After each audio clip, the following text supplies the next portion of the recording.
We will now move on to the next bill on our agenda, and that is from Representative Baker. This is House File 471. Representative Baker, would you like to move your bill and tell us about it? Mr. Chair, I would like to move the bill. I'm a little hesitant right now with kind of a little jumpy committee here, but we'll see what happens. I think we're 0-1. Let me see right now. And also to Representative Fredericks, I will be happy to work with you on this as well. This is a tricky stuff to work on. I've worked on this before. I'm happy to work with you on this bill too. So we got to get this right, and I appreciate the chair pausing it for a minute. This is the right thing to do right now. So we've got time. Let's get it right, and let's get it on its way. But to that, Mr. Chair, House File 471 it's a really important bill that I've been working on with my friends at Hazleton Betty Ford for several months now. And this is a real attempt at trying to get to unpeeling this onion that so many of us here at different times have understood that we've got too many layers, too many complexities, too many policies that get in the way of helping patients and people in treatment. And what this bill is attempting to do is to stop a lot of duplicative licensing by both the state and a federal process called joint commissions that you're going to hear about today. Both are highly accredited programs, but I think our friends at DHS have actually said, this might be something we can really seriously look at. I think when a provider is helping patients through this residential treatment and a lot of outpatients, they are distracted a lot by obviously intensive inspections, intensive licensing procedures. And what this bill does, it keeps everything very safe, very accredited. There's ramp offs on this bill so that if for some reason the department gets a call for an alleged or suspected maltreatment, they immediately will step in. Nothing is keeping the state out of their facilities. And the alternative inspection, also the folks have to make sure they maintain their licensing with the other board, or automatically the state will be able to come right back in. So we've got ramp offs. We want to make sure it's safe. And I think this is a really honest attempt to take a hard look at why are we doing it twice in Minnesota for obviously some very highly regarded facilities in our state. This one would apply mostly to companies that we know of, again, New Way, also the Betty Ford and Hazleton Foundation, and that whole group. So with that, Mr. Chair, I want to turn over to my testifier, Ms. Loos from the Hazleton Betty Ford Foundation for her testimony, and I'm here to take some questions at the end. So thank you, Mr. Chair, for allowing me to speak.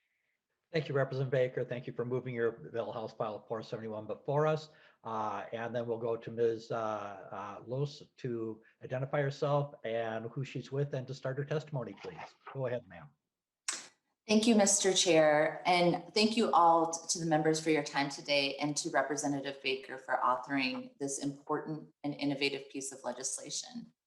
I'm Jennifer Lozzi. I'm Vice President, General Counsel, and Secretary for Hazleton Betty Ford Foundation, and I'm here today to speak in favor of House File 471. In my role in the foundation, I lead the enterprise-wide legal licensing, accreditation, and compliance teams. Hazleton Betty Ford Foundation is the nation's largest leading nonprofit provider of comprehensive inpatient and outpatient substance use and mental health treatment for adults and youth. Headquartered here in Minnesota, we provide life-saving treatment in states across the country, both through telemedicine and on-site at our 17 locations. Hazleton Betty Ford also collaborates with an expansive network throughout healthcare nationwide, supporting access to quality behavioral health treatment in every state. Our organization also encompasses a graduate school of addiction studies, a publishing division, an addiction research center, recovery advocacy and thought leadership, professional and medical education programs, school-based prevention resources, and a specialized program for children who grow up in families with addiction. A program that is now free to all children in America and whose curriculum is being made available internationally to even younger children through our partnership with Sesame Street. As COVID-19 has ravaged our country, we have seen increased needs for both mental health and substance use treatment services. According to a recent survey by the Centers for Disease Control, almost 41% of people who responded said they have struggled with mental health issues related to the pandemic. Additionally, since last spring, we've seen a 14% increase in alcohol consumption and a 41% increase in binge drinking among women. Behavioral health providers are closing their doors, health systems are reducing behavioral health programming, and recovery services are shrinking due to the economic consequences of COVID-19. Hazelden Betty Ford is on the front lines responding to this epidemic for behavioral health during the COVID pandemic, including through embarking on an expansion of mental health services and substance use treatment offerings to new communities, delivered in person and via telemedicine to people who need help. As both services and professionals at Hazelden Betty Ford are state regulated, oftentimes with widely variable licensing and certification requirements from state to state, we see and experience very different regulations and oversight. We support efforts for national standards of care and practitioner licensing, such as the bipartisan bill Representative Morrison has authored in the House for interstate compacts of licensed psychologists here in Minnesota.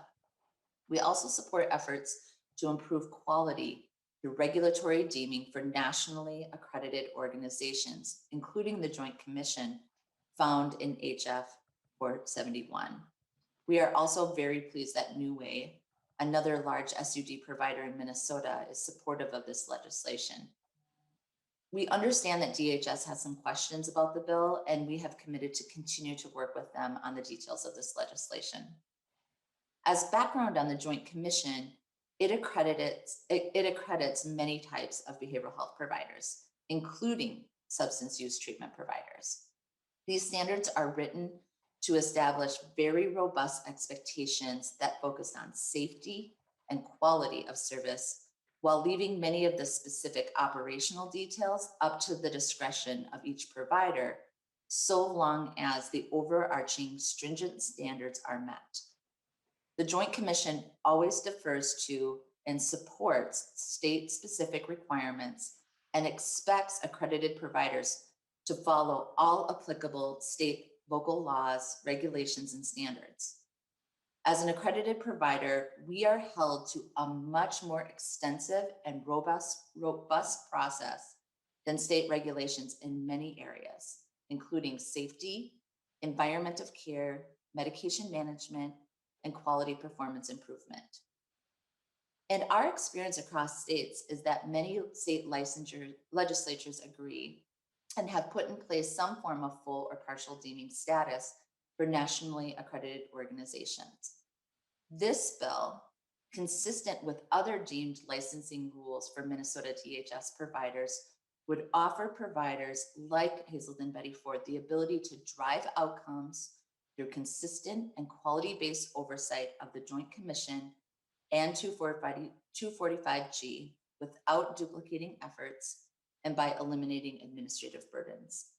The bill would allow us to deem into compliance with certain licensing requirements based upon our status and regular survey through our Joint Commission accreditation. Nothing in this bill would preclude DHS from investigating issues that could arise out of one of our facilities. The bill does not create, but would rather reduce the license or regulatory burden by eliminating duplication of effort between the state of Minnesota and the Joint Commission. This bill would also entice other providers to pursue Joint Commission accreditation, having the effect of raising the field of care in the state to the highest standards nationally, because accreditation is quality driven. As the state of Minnesota looks to the future of regulating healthcare, particularly behavioral healthcare, creating and modifying state regulations and statutes through telehealth expansion, interstate compacts, deeming and reciprocity will be key tools in the state's toolbox. The status quo in our field will no longer suffice. People with mental health issues and substance use disorders deserve quality healthcare and treatment for their disease conditions. And this bill is one step in the right direction to make that happen. Thank you again, Mr. Chair, Representative Baker, and members for your time today. And I ask that you please vote in favor of HF 471. And with that, I'm happy to answer any questions that you have. Thank you, Ms. Losi, for your testimony. Very much appreciate it. Members, we are open for questions, seeing there are no amendments. Are there any questions or comments that people have for the testifiers or for Representative Baker? Mr. Chair, I believe we have another testifier. Oh, I'm sorry. That's the department is on the call for questions. Members. Okay. Thank you, Mr. McCall. So at this point, I see Representative Frankie has his hand up. Representative Frankie, if you'd like to go ahead, please. Thank you, Mr. Chair. Thank you, Representative Baker and Ms. Loesch. I guess I'd like to hear from the department on their thoughts on this. Okay, who from the department would that be Ms. Grami, or will you be responding, or will there be somebody else from your department who will talk about? Mr. Burdick, if you'd like to identify yourself and who you're with, and go ahead with your comments, please. Thank you, Mr. Chair. Matt Burdick with the Department of Human Services. As Representative Baker and the testifier indicated, we've been working with the proponents of this legislation. I believe we actually have a meeting set up next week. Our major concern is just to really dig into the weeds here and understand that where our standards are equivalent with the standards in the Joint Commission, so that we can really see where there's overlap and where there are pieces that are unique. We also just want to understand what's the state's role in how and when we are allowed in, as Representative Baker talked about. That's a key piece of this, to make sure the state continues to have that oversight function that's consistent across programs. And then lastly, we're looking at the experience of other states. This is not a novel concept. In fact, in state law, we've got some allowance for this, though we don't exercise that currently. So we're really just trying to get into the nuts and bolts of how will this work operationally, and that's the conversation that will continue over the coming weeks and into the end of session here. Thank you, Mr. Burdick. Representative Frankie, any further questions? Thank you, Mr. Chair. So then I would then ask Mr. Burdick, so the agency feels comfortable that at this point, the checks and balances are up for discussion, and you feel that this should move forward to have those discussions. Mr. Burdick.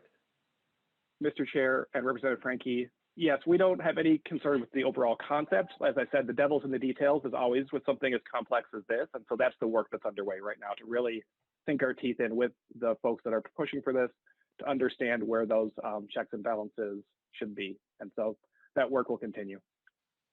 Thank you, Mr. Burdick. Representative Frankie. Thank you, Mr. Chair. Any further questions, Mr. Representative Frankie? No, I'm good. All right. I'm having a little bit of technical difficulties over here this morning, so I hear you. Frustrating. No, I hear you, sir. When technology works, it's great, and when it doesn't, it really stinks. So I hear your pain with that. I do not see any other hands up at this point in time. Representative Baker, are there any final comments you would like to make, sir? Yes, Mr. Chair and members, I do kind of have another statement and something I want to bring to just show you the commitment of this thing. My conversations and really honest conversations with our DHS experts having to deal with this and digging into this deeper, I think that they really have a commitment to doing this in this level for the Joint Commission accreditation. For members, there's two of them in the state of Minnesota largely. We have the Joint Commission that you've heard about this morning, and we have also what's called CARF. CARF stands for the Commission on Accreditation of Rehabilitation Services, and CARF typically covers most of the rural residential treatment centers. So if you're hearing this conversation and you're thinking we're going to actually make it easier for some of the rural providers, doesn't really get to that level at this point. And my desire today would have been to try to bring an amendment to the committee, but having conversations with DHS, this is a big lift. This is a big move. And I think what I've also asked DHS is I'm committed to working on the next step next year. So Mr. Chair, I'd like to make sure when we continue our work next year to look at, hopefully the Joint Commission licensure process has gone well. It's up and running. We can take a look at the CARF process. It's more broad. There's a little bit more issues with it. And again, DHS has been stressed with our pandemic staffing and just the spreading things out. I respect what they're trying to do. So I want to take this in stages, but we want to do it right. And I think we need to make sure that the agency has the time to do this. So I'm bringing this kind of a heads up for next year, Mr. Chair, and hope that you can support this. But this is a really big step if we can start seriously looking at sort of making life a little bit easier for both DHS in the coming months and years, but also just how we can address this whole issue for the rest of the state during this whole biennium session. So with that, Mr. Chair, I'd like to renew my motion to move House File 471 on to whatever the next step is that you wanted to see. Thank you, Representative Baker.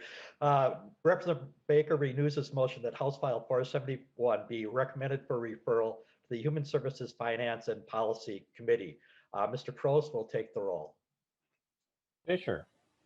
Fisher, aye. Fisher, aye. Frederick. Aye. Frederick, aye. Frankie. Frankie, aye. Frankie, aye. Backer. Backer. Baker. Baker, aye. Baker, aye. Becker Finn. Aye. Becker Finn, aye. Hanson.